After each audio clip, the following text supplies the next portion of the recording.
আসসালামু আলাইকুম। এখন দেখো আমার জ্যামিতি। তো প্রথমটা দেখেন, এখানে আপনাকে কোন সি এ ডি এর পরিমাণ নির্ণয় করতে বলছে। তো এখানে চিত্র থেকে দেখেন, এখানে দেখা যাচ্ছে এটা 60 ডিগ্রি, তার মানে এই বাকিটুকু হচ্ছে আপনার 120 ডিগ্রি। তো এটা যদি 120 ডিগ্রি হয়, এটা হচ্ছে 30 ডিগ্রি। আর ত্রিভুজের তিন কোণের সমষ্টি 180 ডিগ্রি, তার মানে 120, আর 20 যোগ করলে, আর 30 যোগ করলে 150। তো 180 থেকে 150 বিয়োগ করলে এই কোণটা হচ্ছে তাহলে সি এ ডি হচ্ছে তাহলে আপনার 30 ডিগ্রি। এই হচ্ছে আপনার অ্যান্সার। তো তারপরেরটা এখানে বলছে যে এই ত্রিভুজের তিনটা বাহুই সমান, এবং এখানে বলছে যে হচ্ছে এডি হচ্ছে বিসি এর মধ্যমা।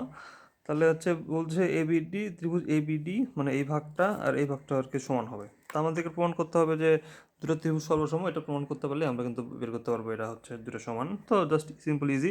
তো এডি হচ্ছে এখানে সাধারণ বাহু, আবার যেহেতু এটা হচ্ছে আপনার সমদ্বিখণ্ডক মধ্যমা, যেহেতু তাহলে বিডি ইকুয়াল টু ডিসি হচ্ছে এখানে, আবার এবি ইকুয়াল টু এসি, তার মানে তিনটা বাহু সমান আমরা পেয়ে গেলাম সর্বসম। তাহলে এই দুটো ত্রিভুজ ক্ষেত্রফল সমান হবে আর কি। আচ্ছা, এরপর একটা বলছে যে হচ্ছে সমদ্বিবাহু ত্রিভুজের শিরোকোণের সমদ্বিখণ্ডক ভূমিকেও সমদ্বিখণ্ডিত করে এবং এর ভূমির উপর লম্ব। তার মানে বলছে যে হচ্ছে এই শিরোকোণ মানে যে এই যে এটা এটা যেটা হচ্ছে এ কোণটাকে হচ্ছে একটা সমদ্বিবাহু ত্রিভুজ। তো এখানে হচ্ছে এটা যে এই কোণের যে সমদ্বিখণ্ডক আছে, এটা হচ্ছে ভূমি আপনার হচ্ছে বিডিকে সমদ্বিখণ্ডিত করে, অর্থাৎ বিডি ইকুয়াল টু ডিসি হবে। আর এই যে এটার ভূমির বিসির উপরে এটি হচ্ছে লম্ব, এটা আমাকে প্রমাণ করতে হবে। তাহলে এখন এখানে আমি দেখি যে প্রমাণের ক্ষেত্রে হচ্ছে আপনার A B equal to AC, যেহেতু আপনার হচ্ছে এটা দেওয়া আছে সমদ্বিবাহু ত্রিভুজ, আর এডি হচ্ছে উভয়ের সাধারণ বাহু। আর অন্তর্ভুক্ত তাহলে কি বি এ ডি কোণ সমান হবে আপনার সি এ ডি কোণ, যেহেতু সমদ্বিখণ্ডিত করছে তার মানে দুটো কোণ সমান হবে। এই জন্য তাহলে দুটো ত্রিভুজ সর্বসম আমরা পেয়ে গেলাম। এখন এখান থেকে তাহলে আমরা বলতে পারি যে হচ্ছে আহ, আহ, সুতরাং তাহলে হচ্ছে কি বিডি ইকুয়াল টু সিডি, যেহেতু দুটো ত্রিভুজ সমান তার মানে সর্বসম, এই জন্য আমরা লিখলাম বিডি ইকুয়াল টু সিডি। তাহলে এখন কি হবে আপনার হচ্ছে তাহলে কোণ এডিবি আর হচ্ছে কোণ এডিসিও সমান হবে, তাই না? অবশ্যই সমান হবে। এখন তাহলে যেহেতু এখানে এডিবি আর এডিসি সমান হলো, যেহেতু বিডি আর সিডি সমান, যেহেতু এটা লম্ব আর কি, লম্ব দ্বিখণ্ড, তাই এটা তো 90 ডিগ্রি হবেই, যেহেতু এই দুটো সমান। তো এই দুটো মিলে কিন্তু আপনার হচ্ছে 180 ডিগ্রি, কারণ এই কোণটা আর এই কোণটা এই দুটো যোগ করে কিন্তু এই সরলরেখাটা হইলো আপনার, এই জন্য এই দুটো মিলে 180 ডিগ্রি। তার মানে আমি বলতে পারি এই দুটো কোণই সমান, তার মানে এডিসি আর যোগ এডিসি, এডিবির জায়গায় আমি এডিসি বসালাম, যেহেতু যেহেতু দুটো কোণই সমান, এই জন্য এগুলো দুই সমকোণ। তো এখান থেকে আমি পাইলাম যে হচ্ছে কোণ এডিসি সমান এক সমকোণ। তো এক সমকোণ মানে কি লম্ব, তার মানে সেটা বিসির উপর লম্ব আছে, এই জন্য এডি লম্ব বিসির উপর। তো এখান থেকে 1 আর 3 হতে পাই, এটা হচ্ছে বিডি ইকুয়াল টু সিডি, আর এডি হচ্ছে বিসির উপর। মানে মেইন আর কি, যেটা সমকোণ প্রমাণ করার জন্য আমাদেরকে কি করতে হবে, জাস্ট আমাকে দেখাতে হবে এই দুটো কোণ মিলে এক সরল কোণ। আর সেখান থেকে আমি এডিসির মানটা বের করবো অথবা এডিবির মানটা বের করবো, বের করে যেহেতু এটা এক সমকোণ তার মানে এটা লম্ব, তার মানে এটা বিসির উপর লম্ব আছে। এটাই হচ্ছে এখানকার মেইন কি থিং। ওকে, তারপর এখানে আছে একটা যে হচ্ছে এবিসি ত্রিভুজের আপনি বি কোণটা হচ্ছে আপনার সমকোণ, এক সমকোণ, এই যে বি কোণটা এক সমকোণ। আর ডি হচ্ছে ডি অতিভুজ এসি এর মধ্যবিন্দু, এই যে এসি এটার মধ্যবিন্দু প্রমাণ করতে হবে। এই বিডিটা হচ্ছে আপনার হাফ এসি, এটার হচ্ছে হাফ। তার মানে দেখেন আমি যদি প্রমাণ করতে পারি যে এডি ইকুয়াল টু বিডি, আর এডি তো অবশ্যই বিসির হাফ, তার মানে আমি যদি প্রমাণ করতে পারি এডি ইকুয়াল টু বিডি, তাহলে আমি প্রমাণ করতে পারবো যে হচ্ছে এই আপনার বিডি ইকুয়াল টু এসি এর হাফ। তো এখানে একটা অঙ্কন দেখি আমরা, এখানে আপনার হচ্ছে এ বি এর মধ্যবিন্দু ই নেই, আর ইডি যোগ করি। ইডি যোগ করলাম কেন, কারণ ওখান থেকে আমি প্রমাণ করবো এডি ইকুয়াল টু বিডি, ঠিক আছে? এটা এই জন্য দুটো আলাদা করে ত্রিভুজ এখানে বানিয়ে নিলাম। আর তাহলে এখন দেখি যে হচ্ছে এখানে ইডি আর হচ্ছে আপনার এই যে ইডি আর হচ্ছে বিসি হচ্ছে সমান্তরাল। তাহলে এখন হচ্ছে আর আপনার এখানে এবি আর এসি এর মধ্যবিন্দু সংযোগ সরলরেখা হচ্ছে ইডি, মানে এই দুটোর মধ্যবিন্দু সংযোগ সরলরেখা হচ্ছে আপনার আহ, এটা হচ্ছে ইডি। আর হচ্ছে বিসি, এখানে আর কি বিসি আপনার হচ্ছে এবি এর উপর লম্ব, বিসি হচ্ছে আপনার এখানে এবি যে আছে এটার উপর লম্ব, আর ইডি হচ্ছে আপনার এবি এর উপর লম্ব, তার মানে এই দুটো সমান্তরাল। আচ্ছা, তার মানে এখন দেখি যে হচ্ছে আপনার ত্রিভুজ এইডি, ত্রিভুজ এইডি আর হচ্ছে ত্রিভুজ বিইডি এর মধ্যে এখন হচ্ছে এ ইকুয়াল টু বি অঙ্কন তো আমরা আঁকছি, যেহেতু আমরা এটা মানে মাঝখান থেকে আমরা কেটে অঙ্কন করছি, সুতরাং কি এ ইকুয়াল টু বি তো হবেই। আর ইডি হচ্ছে আপনার সাধারণ বাহুটা, ইডি ইকুয়াল টু ইডি। আর A ED equal to B ED, যেহেতু মাঝখান থেকে কাটছি অঙ্কন অনুসারে আমাদের এই দুটো সমান হবেই, সুতরাং দুটো ত্রিভুজ সর্বসম হইলো, সর্বসম হয়ে আমরা প্রমাণ করতে পারলাম। তাহলে হচ্ছে এডি এডি আর হচ্ছে বিডি সমান, যেহেতু মানে মানে আর কি সদৃশ বাহুগুলো আর কি সমান হবে, সর্বসম হইলে, সুতরাং আমরা প্রমাণ করতে পারলাম যে হচ্ছে এডি ইকুয়াল টু বিডি। তাহলে এখন যেহেতু আমরা এডি তো বিসির অর্ধেক আগে থেকে আমরা জানি, সুতরাং এখন বিডিও হচ্ছে এসি এর অর্ধেক। এই হচ্ছে প্রমাণ। তো এখানে জাস্ট এই যে এই লম্বগুলো একটু দেখতে হবে, এটা একটু পাইলে এটা বাকিটা ইজি আর কি। আচ্ছা, এরপর অঙ্কটা আছে যে হচ্ছে আপনার ত্রিভুজ এ বি সি এর ডি ও ই যথাক্রমে এ বি ও এসি বাহুর মধ্যবিন্দু। এই যে আপনার হচ্ছে এই যে এটার মধ্যবিন্দু আর কি, এ বি আর এসি বাহুর মধ্যবিন্দু, আর বি ও সি এর সমাধিখণ্ডক দ্বারা যথাক্রমে এফ বিন্দুতে মিলিত হয়েছে। এটা আর কি আপনার হচ্ছে প্রমাণ করার জন্য এই যে এটাতে আর কি কোন সমাধিখণ্ডক এটাতে করা আছে আর কি।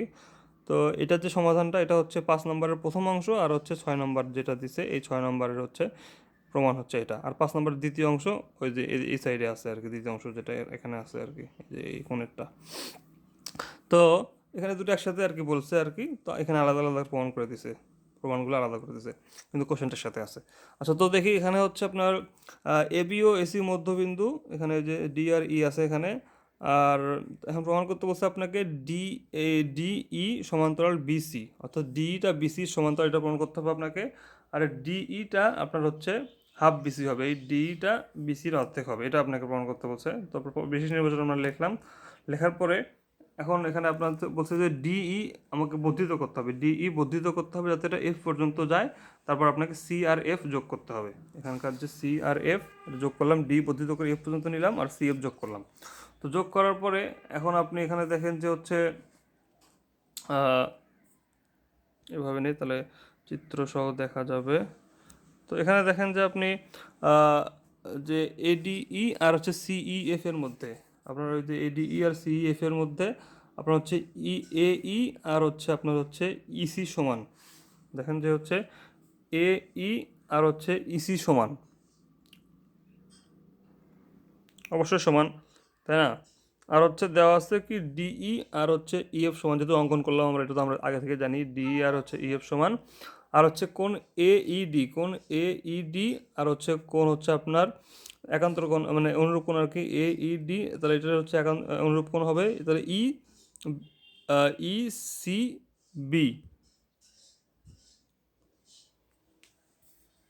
সরি এটা একান্তর না, এটা হবে আপনার হচ্ছে বিপরীত কোণটা হবে, অর্থাৎ যে এই কোণটা বিপরীত, এটার বিপরীত হচ্ছে এই কোণটা। সুতরাং AED ইকুয়াল টু সিইএফ, এজন্য AED ইকুয়াল টু সিইএফ সমান হয়ে গেল, তার মানে দুইটা কি সর্বসম হয়ে গেল। এখন সর্বসম যখন হয়ে গেল, তখন আমরা কি লিখতে পারবো, তখন লিখতে পারবো হচ্ছে আপনার এখানে লিখতে পারবো আমরা হচ্ছে ADE সমান EFC, অর্থাৎ আপনার হচ্ছে ADE সমান হচ্ছে EFC। তার মানে কি, এটা হচ্ছে আপনার একান্তর কোণ পাইলাম আমরা। তো যখন আমরা পাইলাম এই দুটো একান্তর কোণ আর এই দুটো সমান, এটা তো আমরা আগে থেকে বুঝলাম, মানে ওই যে সর্বসম প্রমাণ করে। তো যেহেতু একান্তর কোণ পাইলাম, আমি এখন বলতে পারি হচ্ছে এডি আর সিএফ সমান্তরাল, কারণ সমান্তরাল হলে তো তখন আমরা সেখানে একান্তর কোণ পাবো। তাহলে এই এডি আর হচ্ছে আপনার এখানে এই যে সিএফ আছে, এই দুটো তাহলে সমান্তরাল, কারণ এখান থেকে এই দুটো থেকে আমি পাইছি। তো সেখান থেকে আমি আবার বলতে পারি যে হচ্ছে BD equal to eddy equal to CF, অর্থাৎ এই যে বিডি ইকুয়াল টু এডি, যেহেতু এটা তো অবশ্য সমান হবেই, বিডি ইকুয়াল টু আর হচ্ছে এখানে সিএফ হচ্ছে, যেহেতু আপনার হচ্ছে এই যে সমান্তরাল মানে কি, তাহলে এটাও এইদিকে সমান, এবং যেহেতু এই বিন্দু মানে দুটা হচ্ছে আপনার সেম বিন্দু থেকে কাটছে আর কি, যে ডি আর ই তো সমান্তরাল না, তার মানে এটার বর্ধিত রেখাও সমান্তরাল হবে, তার মানে এই দুটা হচ্ছে এটাও হচ্ছে সমান্তরাল। তার মানে আপনার আপনার হচ্ছে এদিকে তাহলে কি হচ্ছে BD equal to eddy equal to আপনার হচ্ছে সিএফ হচ্ছে। তো এখান থেকে আবার আমি বলতে পারি যে হচ্ছে বিডি আর হচ্ছে সিএফ সমান্তরাল, এটা হচ্ছে বিডি আর হচ্ছে সিএফ সমান্তরাল। আগে যেহেতু পাইছি আমার এডি আর হচ্ছে সিএফ সমান্তরাল, তো এই এডি আর বিডি তো একই রেখা, তার মানে এই বিডি আর সিএফও আপনার হচ্ছে সমান্তরাল। তার মানে আমরা এখান থেকে বলতে পারি যে হচ্ছে এই বিডিএফসি একটা হচ্ছে সামান্তরিক। এখন সামান্তরিকের কী হয়, যে হচ্ছে বিপরীত বাহুগুলো সমান্তরাল হয় এবং সমান হয়, এই জন্য আমি বলতে পারি যে হচ্ছে ডিএফ সমান্তরাল বিসি, এই জন্য এই যে ডিএফ সমান্তরাল বিসি। এখান থেকে আবার আগে বললাম এদিকে সমান্তরাল, এখন বললাম এদিকে সমান্তরাল, ঠিক আছে, ডিএফ সমান্তরাল বিসি। এখান থেকে আবার বলতে পারি যে হচ্ছে ডিই সমান্তরাল বিসি, এই ডিএফ আর ডি তো একই, এই জন্য ডিই সমান্তরাল বিসি। তো এখান থেকে বলতে পারি যে সমান্তরিকের বিপরীত বাহুগুলো সমান, তার মানে কি ডিএফ সমান সমান হচ্ছে বিসি। আর এই ডিএফ সমান কি লিখতে পারি, আপনার হচ্ছে DE plus EF, equal to PC. আর হচ্ছে তাহলে যেহেতু ডি আর ইএফ সমান, তার মানে কি ডি প্লাস ডি সমান পিসি, টু ডি সমান হাফ বিসি, তাহলে ডি সমান হচ্ছে তাহলে টু ডি সমান বিসি, তাহলে ডি সমান কী হবে হাফ বিসি, এটাই হচ্ছে আমাকে প্রমাণ করতে হবে, সিম্পল আর কি। আচ্ছা, তারপর এখানকার দেখেন যে এটার 5-এর আপনার যে 1 অংশ আর 6 নম্বরটা কিন্তু একই, যে ত্রিভুজের 2 বাহুর মধ্যবিন্দু সংযোজক রেখাংশ তৃতীয় বাহুর সমান্তরাল এবং অর্ধেক, অর্থাৎ যে তৃতীয় বাহু যেটা আছে এটা এই যে সংযোজক রেখাংশ, এই দুটো সংযোজক রেখাংশ তৃতীয় বাহুটার সমান্তরাল এবং হচ্ছে অর্ধেক, এটা আমরা প্রমাণ করলাম, কিন্তু এটাই জাস্ট এখানে আর কি কথায় বলছে, এখানে দেখাই দিচ্ছে আর কি। তো এখানে পরের অংশটা তো বলছে যে হচ্ছে প্রমাণ করতে হবে যে বিএফসি এটা হচ্ছে 90 plus equal to 90 plus half A. এই যে আমার চিত্রটা হবে এরকম, যেখানে 3টা কোণেরই একটা সংযোগ বিন্দু আছে এখানে এফ। তো প্রমাণ করতে হবে আমাকে যে BFC equal to 90 plus half A. তো যেহেতু এখানে হাফ এর একটা ব্যাপার আছে, সুতরাং আপনাকে মাথায় রাখতে হবে যে হচ্ছে এখানে আমাকে হাফ এটা আনতে হবে। তাহলে এখানে দেখেন যে হচ্ছে ত্রিভুজ আপনার A B C equal to 180 degree, তাই না? এখন তারপর তাহলে কি লিখতে পারেন যে হাফ এ যোগ half B plus half C equal to 90 degree. সবগুলো যদি হাফ করেন তাহলে কি সব এরকম 90 ডিগ্রি হয়ে যাবে না? তাহলে ইকুয়াল টু কী হলো, সব ইকুয়াল টু, তাহলে সব 2 দিয়ে ভাগ দেওয়া হলো, তাহলে এরকম 90 ডিগ্রি হয়ে গেল। তো এখান থেকে আপনাকে যেহেতু আপনার এটা আলাদা করা আছে, এটা এখান থেকে আপনি আলাদা করবেন, অর্থাৎ half B plus half C equal to 90 minus A, তাই না? 3 কোণের সমষ্টি এরকম 90 ডিগ্রি, তো সেখান থেকে এই দুটো যোগ করে এটা এখান থেকে বিয়োগ করা হলো, এটাকে 90 থেকে বিয়োগ করা হলো। এটা হচ্ছে আপনি 1 নম্বর সমীকরণ দিয়ে লিখে রাখলেন। এখন দেখেন আপনার যে এখানে যে এই ত্রিভুজ আছে বি এফ সি ত্রিভুজ আছে, তো এখান থেকে আপনার কি লিখতে পারেন যে বি কোণ প্লাস এফ কোণ প্লাস সি কোণ সমান 180 ডিগ্রি। তো লিখলেন, সেখান থেকে আবার যেহেতু হাফ করতে হবে এই জন্য হাফ করলেন, যে হাফ আপনার হচ্ছে কি যে বিএফসি যেটা কোণ হবে, তো আপনি এখানে কী করলেন, বিএফসি কোণটাকে ওভাবে রাখলেন, যেহেতু এটাকে আর কি ভাঙাতে হবে না, যে বিএফসি রাখছে, এই জন্য বিএফসিটাকে ওভাবে রাখলাম আমি। রাখার পরে এই আপনার যে এই কোণটা আছে এফবিসি কোণটা আছে, দেখেন এফবিসি, এটাকে একটু কী লিখতে পারি, এটা হচ্ছে আপনার কি এই বি কোণটার অর্ধেক না, আপনার এবিসি ত্রিভুজের যে বি কোণ এটারই অর্ধেক, এই জন্য এখানে লিখলাম হচ্ছে হাফ বি। আর এই যে আপনার এফ সি বি কোণটা আছে, এটা কিন্তু আপনার এবিসি ত্রিভুজের সি কোণের অর্ধেক, তো এই জন্য লিখলাম হাফ সি, এটা করে লিখলাম half C equal to 180 degree. তো এখন বিএফসি ইকুয়াল টু কি 180 মাইনাস ওই দুটো বিয়োগ আর কি, 180 minus half B minus half C, এখন এখানে মাইনাস কমন নেওয়া হলো, তাহলে হয়ে গেলো হাফ বি যোগ হাফ সি। তো এই হাফ বি যোগ হাফ সির মান আমরা কি জানি, এখান থেকে আমরা জানি 90 মাইনাস হাফ এ, এই জন্য লিখলাম 90 মাইনাস হাফ এ। তো এখান থেকে জাস্ট এখন আপনি 180 থেকে 90 বিয়োগ করলেন, 90 বিয়োগ করে হলো আপনার হচ্ছে 90, আর এই প্লাসে মাইনাসে প্লাস হয়ে গেলো, এই হাফ এ হয়ে গেলো, এটাই হচ্ছে আপনার জ্যামিতি। আচ্ছা, তারপর একটা আমরা দেখি এখানে, যে এখানে বলছে যে হচ্ছে ত্রিভুজ এ বি সি এর এ কোণের সমদ্বিখণ্ডক, এ কোণের যে সমদ্বিখণ্ডক এপি, এটা হচ্ছে এই কোণটাকে সমদ্বিখণ্ডিত করছে। আর হচ্ছে কি এখানে এপি বিসিকে পি বিন্দুতে ছেদ করছে, আর হচ্ছে এই যে এপি এই বিসিকে পি বিন্দুতে ছেদ করছে দেখতে পাচ্ছি। প্রমাণ করতে হবে আমাকে যে বিপি পিসি, এই BP PC equal to B A আর হচ্ছে এসি, বি এ আর হচ্ছে কি এসি, অনুপাতটা আমাকে সমান, এটা প্রমাণ করতে হবে। তাহলে এখন অঙ্কন করি আমরা। অঙ্কন হচ্ছে এখানে পি, এই যে পি এর রেখাংশ সমান্তরাল করে সি বিন্দুতে, এবং সি কিউ রেখাংশ একটা বর্ধিত অঙ্কন করি, তা হচ্ছে বি এ কে কিউ বিন্দুতে ছেদ করে। তার মানে আমি হচ্ছে এই যে এটা সমান্তরাল করলে এটা একটু বর্ধিত করলাম, এটা একটু মানে সমান্তরাল করলাম, আর হচ্ছে এই বি এটাকে বর্ধিত করলাম, তাতে এটা এই দুটো হচ্ছে আপনার এই কিউ বিন্দুতে মেলে আর কি। এখন হচ্ছে আপনার দেখেন যে পি এ আর সিকিউ সমান্তরাল, পি এ আর হচ্ছে সিকিউ সমান্তরাল, এবং হচ্ছে এদের ছেদক হচ্ছে আপনার কি এবং বিকিউ এদের ছেদক, এই দেখেন যে হচ্ছে, তাহলে বিকিউ তাদের ছেদক, তাহলে কি এখানে অনুরূপণ পাবো, অনুরূপণ হচ্ছে আপনার যে A Q C equal to B A P, যে এটা আর এটা হচ্ছে অনুরূপণ হয়ে গেল, এই দুটো সমান হয়ে গেল তারা আমাদের। এখন হচ্ছে আবার হচ্ছে পি এ আর হচ্ছে সি কিউ সমান, আর এসি এদের যদি ছেদক ধরি, এই যে এসিটাকে যদি আমি ছেদক ধরি, তখন আবার হচ্ছে এখানে একান্তরকোণ হচ্ছে কি আপনার এ সি কিউ, আপনার হচ্ছে এই যে এ সি কিউ এটা, আর হচ্ছে এই যে এটা, অর্থাৎ কি হচ্ছে C A P, A C Q আর হচ্ছে এখানে হচ্ছে সি এ পি, এই দুটো একান্ত। তার মানে এই যে এটা আর হচ্ছে আমার এটা, এই দুটো হচ্ছে একান্তর কোণ হিসেবে সমান যদি এদের এসি ছেদক হয়। তাহলে এখন আমরা হচ্ছে এখানে দেখি যে হচ্ছে বিএপি আর হচ্ছে সিএপি সমান, বিএপি যেহেতু মানে সমদ্বিখণ্ডিত করছে এই কোণকে, তাহলে বিএপি আর সিএপি দুটো সমান হবে অবশ্যই। তার মানে দেখেন এখানে বিএপি আর সিএপি যদি সমান হয়, তার মানে এই দুটো অবশ্যই সমান হবে, একিউ সি আর একিউ সি আর হচ্ছে এখানে কি এসি কিউ, এই দুটো কিন্তু তাহলে সমান। যদি এই দুটো সমান তাহলে এই দুটো সমান, এই জন্য লিখলাম হচ্ছে A Q C equal to A C Q.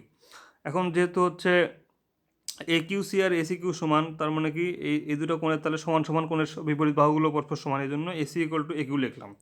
এখন যখন আমি লিখলাম যে হচ্ছে AC equal to A Q, আবার হচ্ছে এটা লিখলাম, লেখার পরে লিখলাম হচ্ছে পি এ আর হচ্ছে সিকিউ সমান্তরাল। তো এই যে যদি এরকম সমান্তরাল হয়, তাহলে এটা সূত্র, এটা একটা মানে অনুসিদ্ধান্ত, এটা হচ্ছে যে ত্রিভুজের যে কোনো বাহুর সমান্তরাল সরলরেখা ওই ত্রিভুজের অপর বাহুদ্বয়কে বা তাদের বর্ধিত অংশদ্বয়কে সমান অনুপাতে বিভক্ত করে। তো এই জন্য কী হলো এখানে যে হচ্ছে আপনার যে এই যে যে এই যে আপনার যে সিকিউ রেখাটা আর কি, তার মানে আমার যে এই পিপিএ রেখার যে সমান্তরাল রেখা সিকিউ, এটাকে বর্ধিত, আপনি যেটা বর্ধিত করেন আর কি, যে কোনো বাহু সমান্তরাল সরলরেখা ওই ত্রিভুজের বর্ধিত অংশ দেখে, এখানে যেহেতু আমার অপর বাহু এখানে লাগতেছে না, আমার লাগতেছে এখানে বর্ধিত অংশ দেখে। এই যে বর্ধিত অংশ আপনার হচ্ছে কি একিউটা, এগুলোকে সমান অনুপাতে বিভক্ত করবে। তার মানে কি আপনার এখানে হচ্ছে বিপি ইকুয়াল টু আপনার হচ্ছে, তাহলে বিপি ইকুয়াল টু পিসি আর সমানুপাতে বিভক্ত করতেছে আপনার হচ্ছে বর্ধিত অংশ দয়কে, তার মানে বিএ ইকুয়াল টু আপনার হচ্ছে বিএ অনুপাত এ কিউ, এটা হচ্ছে লিখতে পারতাম। তারপর হচ্ছে এখানে হচ্ছে আবার বলছে যে কিন্তু এ কিউ আর এসি সমান, একটু আগে দেখলাম হচ্ছে এ কিউ আর এসি সমান, তার মানে আমি জাস্ট এখানে ওই এ কিউ এর জায়গায় আমি এসি বসাই দিলাম, এই জন্য আমি হচ্ছে তাহলে উপরে হচ্ছে বিএ আর হচ্ছে এখানে এ কিউ ছিল, এ কিউ এর জায়গায় আমি এসি বসাই দিলাম, বসাই দিয়ে তাহলে হচ্ছে আমি এসি বসাই দিলাম, বসাই দিয়ে তাহলে হচ্ছে আমরা এখানে গুণ গুণ করে আমি প্রমাণিত করে দিলাম এটা ইকুয়াল টু এটা। ওকে, তারপর এটা বলছে যে হচ্ছে কোণ এবিসি এ, এটা হচ্ছে ত্রিভুজ এবিসি এর এ কোণের সমদ্বিখণ্ডক হচ্ছে বিসিকে ডি বিন্দুতে ছেদ করে, আর বিসি এর সমান্তরাল রেখাংশ এবি আর এসিকে যথাক্রমে ই ও এফ বিন্দুতে ছেদ করে। আচ্ছা, প্রমাণ করতে হবে এটা ইকুয়াল টু এরকম এটা। আচ্ছা, তারপর যে প্রমাণটা আমরা দেখি এখানে কীভাবে রাখি তাহলে সব দেখা যাবে। আচ্ছা, তাহলে দেখেন এখানে প্রমাণটা হচ্ছে আপনার যে যেহেতু হচ্ছে আপনার এডি হচ্ছে আপনার বিএসি, এডি হচ্ছে আপনার বিএসি কোণটার হচ্ছে লম্ব দ্বিখণ্ডক, তো এর সূত্র হচ্ছে ত্রিভুজের যে কোনো কোণের অন্তর্দ্বিখণ্ডক বিপরীত বাহুকে উক্ত কোণ সংলগ্ন বাহুদের অনুপাতে অন্তর্বিভক্ত করে। তাহলে এই যে কোনো কোণ, অর্থাৎ আপনার যে এ কোণের আপনার যে অন্তর্দ্বিখণ্ডক অর্থাৎ দ্বিখণ্ডক যে আপনার এডি আছে, এই এডিটা বিপরীত বাহু, অর্থাৎ হচ্ছে বিপরীত বাহু মানে হচ্ছে বিসি, এই বিসিকে উক্ত কোণ সংলগ্ন বাহুদের অনুপাতে বিভক্ত, অর্থাৎ হচ্ছে এই আপনার এই বিসিকে আপনার এবি আর এডি অনুপাতে বিভক্ত করবে। তাহলে দেখেন অন্তর্বিভক্ত করবে, তাহলে হচ্ছে কি বিডি আর ডিসি, এই যে অপর বাহু হচ্ছে বিডি বিসি, এখানে বিডি আর ডিসিকে অনুপাতে বিভক্ত করলো, আর এই কোণ সংলগ্ন অপর দুই বাহু আপনার হচ্ছে এবি আর এসি, এই এবি আর এসি অনুপাতে বিভক্ত করলো, তাই এই জন্য এই সূত্রটা এখানে হলো। তারপর হচ্ছে এখন দেখেন যে ত্রিভুজ এ বি সি এ ইএফ আর বিসি সমান্তরাল, এই যে ইএফ আর বিসি সমান্তরাল, আর হচ্ছে তাহলে হচ্ছে এই বাই বিই ইকুয়াল টু এএফ আর হচ্ছে সিএফ। এই যে এটা কীভাবে লিখলাম, এটা হচ্ছে ত্রিভুজের যে কোনো বাহু, আগের সূত্রটা একটু আগে যেটা সূত্র পড়লাম যে ত্রিভুজের যে কোনো বাহু সমান্তরাল সরলরেখা অপর দুই বাহুকে সমান অনুপাতে বিভক্ত করে। তো আগে ছিল হচ্ছে বর্ধিতাংশকে, আগেবার আমাদের লাগছিল বর্ধিতাংশের জন্য বর্ধিতাংশ লিখছি, এবার আমাদের লাগতেছে সরলরেখা অপর দুই বাহুকে সমান অনুপাতে বিভক্ত করে। তাহলে দেখেন যে ত্রিভুজের যে কোনো বাহু সমান্তরাল সরল, তার মানে এটা হচ্ছে যে যে কোনো বাহু সমান্তরাল সরলরেখা, তার মানে হচ্ছে এই যে আমার বিসি বাহু সমান্তরাল সরলরেখা হচ্ছে ইএফ, এই ইএফটা হচ্ছে অপর দুই বাহুকে, অর্থাৎ আপনার যে হচ্ছে এখানে অপর অপর দুই বাহু হচ্ছে আপনার এখানে যে কি এবি আর হচ্ছে যে এবি আর হচ্ছে এসি, এই দুটো বাহুকে আপনার হচ্ছে এই যে এই বি আর হচ্ছে এএফ আর সিএফ এ বিভক্ত করতেছে, ঠিক আছে।